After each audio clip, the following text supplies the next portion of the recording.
T-minus 15 seconds. 10, 9, 8, 7, 6, 5, 4, 3, 2, 1, 0. Ignition.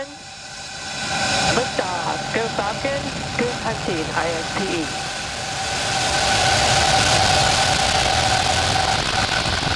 Vehicle is pitching downrange.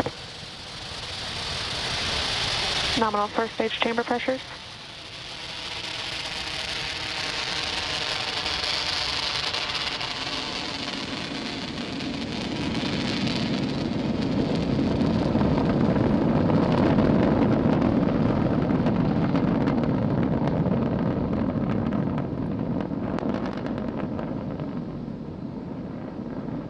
T plus 40 seconds into flight, successful liftoff of the Falcon 9 from Launch Complex 39A Power and at the Kennedy nominal. Space Center.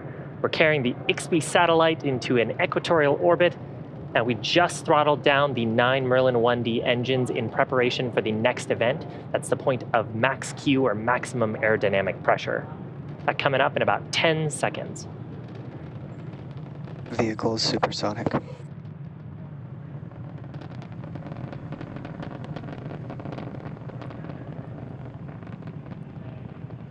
Max Q. So with that, we are through the highest stresses on the vehicle from the combination of our increasing velocity and the decreasing atmospheric density. Coming up next, the next event in about a minute will be MECO, that's main engine cutoff. We'll shut down those 9 Merlin 1D engines in preparation for the next event, stage separation. The first and second stages will separate, and then at about T plus 2 minutes, 44 seconds, we'll have SES-1, or second engine start number 1. That's where the Merlin vacuum engine on the second stage will ignite to carry the second stage and the IXPE payload into orbit. So again, those 3 events coming up in succession: MECO, main engine cutoff, followed by stage separation, and then SES-1. And this view, looking down on the Merlin 1D engines from the first stage, you can see the plume expanding as the atmospheric density drops off, so we get higher and higher in our atmosphere.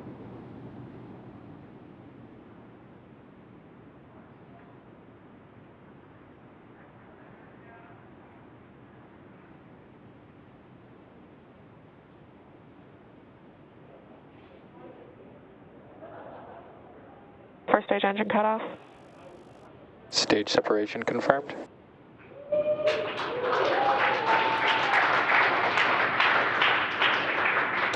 And back ignition. So those 3 events successful: main engine cutoff, stage separation. Left-hand side of your screen, you can see a view of the first stage deploying its grid fins, starting its recovery sequence. The second stage on the right-hand side of your screen, we've got a shot of the Merlin vacuum engine glowing as it continues its ignition to carry IXPE into orbit. Next major event coming up will be fairing deployment. At this point, the second stage... Stage 2 on nominal trajectory. The second stage is getting to a part of the atmosphere with very low density, so we don't need to carry those fairing halves anymore. We can jettison them back to planet Earth and then attempt to recover them. Again, both of them being new fairing halves flying for this mission. Fairing separation confirmed. There's confirmation of the fairing deploy, the IXPE satellite now getting directly exposed to the vacuum of space. And those fairing halves, again, will be attempting to recover those with our recovery vessel named Bob, which is out in the Atlantic Ocean.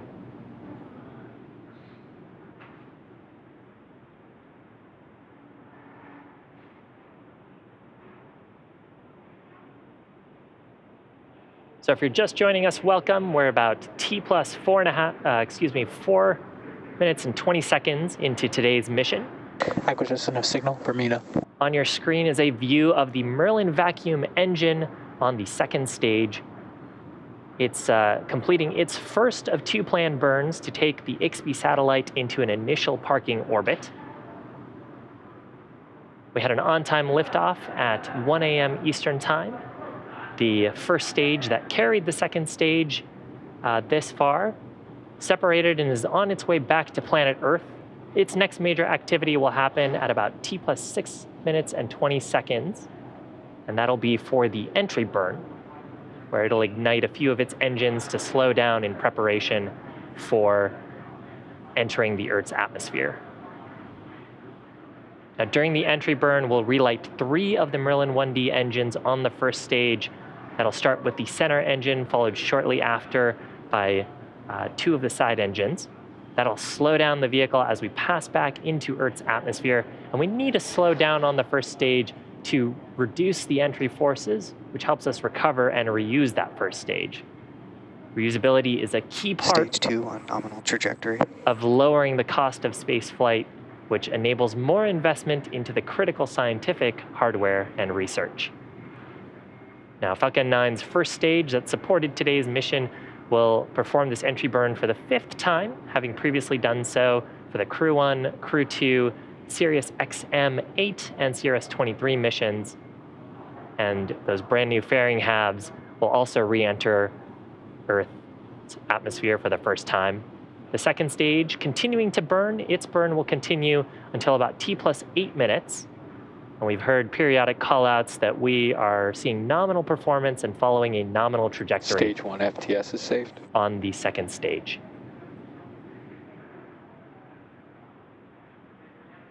Stage 1, entry burn startup. So left-hand side of your screen, you can see the grid fins and you can see the plume from the entry burn. At this point, we are firing 3 of the Merlin 1D engines. And we're decelerating the first stage, but we're still going pretty fast. So as we're flying into the Earth's atmosphere, that soot is actually getting kicked back, the plume is getting kicked back. Stage 1, entry burn, shutdown. Onto the first stage. And the plume is carbon-based, so that'll deposit a nice layer of soot on the first stage's surface. Stage 2 on nominal trajectory. Nominal shutdown of the entry burn. The next activity for the first stage will be the landing burn. That'll happen at about T plus 8 minutes and 10 seconds. Second stage continuing to look nominal. Now, the engines on both the first and second stage are different. The Merlin engines on the first stage are optimized for sea level thrust, but the Merlin vacuum engine that you see on your screen is optimized for vacuum. And the difference there is how much we can expand the pressurized FTS is saved. gases that are being produced by the Merlin Stage engine. 1, transonic. Call out there for stage 1 being transonic, so it's transitioning from supersonic speeds back to subsonic speed. And next events coming up will be second engine cutoff number 1, that's shutdown of this Merlin vacuum engine. And pretty close after, we'll hear a call out for landing burn startup on the first stage.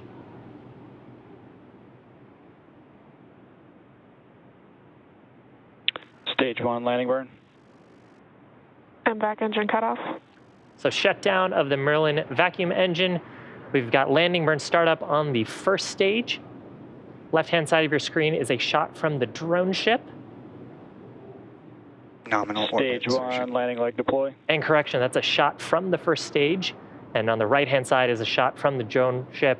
We've deployed the landing legs, hopefully for a soft touchdown on just read the instructions.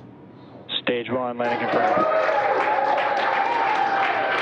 And that is a 97th successful recovery of a first stage on our drone ship named Just Read the Instructions.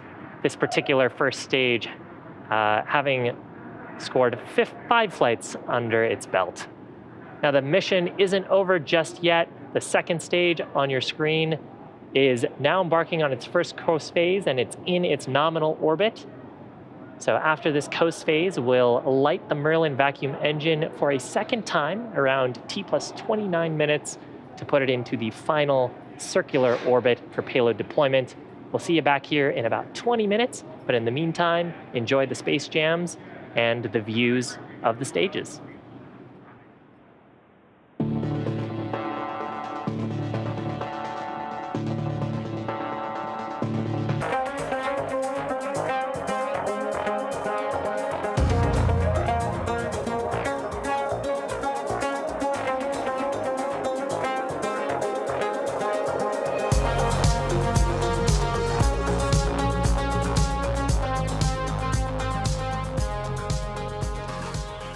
Welcome back to our webcast of the Falcon 9 mission carrying the Imaging X-ray Polarimetry Explorer, or IXPE satellite for our customer NASA. We've had a great mission so far. The Falcon 9 launched on time at 1 a.m. Eastern Time from Kennedy Space Center. We successfully recovered the first stage, and the second stage completed its first burn, taking the IXPE satellite into its initial parking orbit. Now we're just about 10 or so seconds away from a second ignition of the Merlin vacuum engine. That'll carry the second stage and the IXPE satellite into the final payload deployment orbit. So that second burn, called second engine start number 2, coming up shortly. MVAC startup.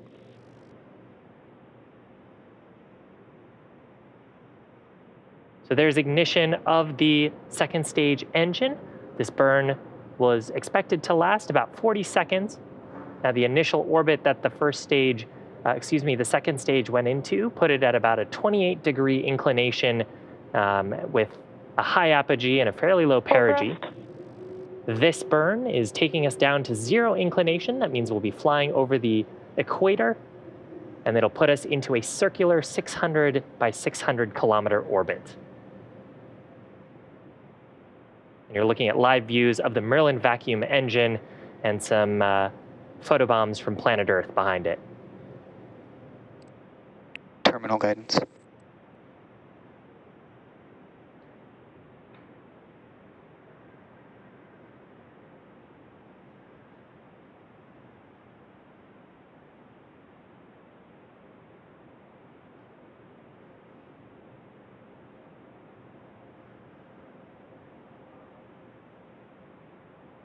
Nominal MVAC cutoff. So with that, the second stage engine, the Merlin vacuum engine, has shut down. The launch team will be reviewing the orbital parameters. Nominal orbit insertion.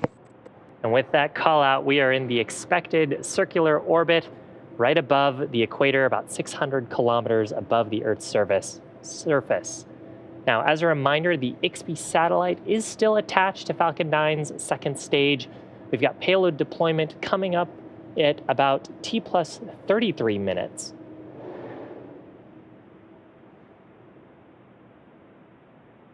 Now, if you're just joining us, we had an on-time launch at about 1 a.m. Eastern Time, followed by successful ascent, then stage separation. We successfully recovered our first stage, and we've completed 2 second stage burns. And the booster, and actually there's a live shot of the second stage and the IXPE satellite above planet Earth, currently over Africa.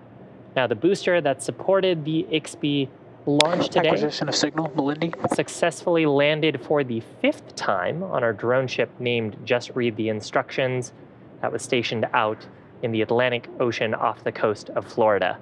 Reusability is a key part of SpaceX's mission to increasing the access to space, and we also had brand new fairing halves on today's mission. We'll be attempting to recover both of those on a recovery vessel named Bob.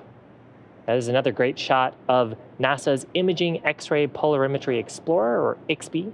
This mission is the first satellite that's dedicated to measuring the polarization of X-rays coming from high-energy objects like black holes and supernova. It's the first NASA Launch Services Program mission that's ever been launched from the Launch Pad 39A, a historic launch pad at Cape Canaveral. And it's SpaceX's 5th as part of that program. This program helps launch spacecraft to observe planet Earth, visit other planets, and to explore our universe. Now, the IXPE satellite does mark also Falcon 9's first launch to an equatorial orbit.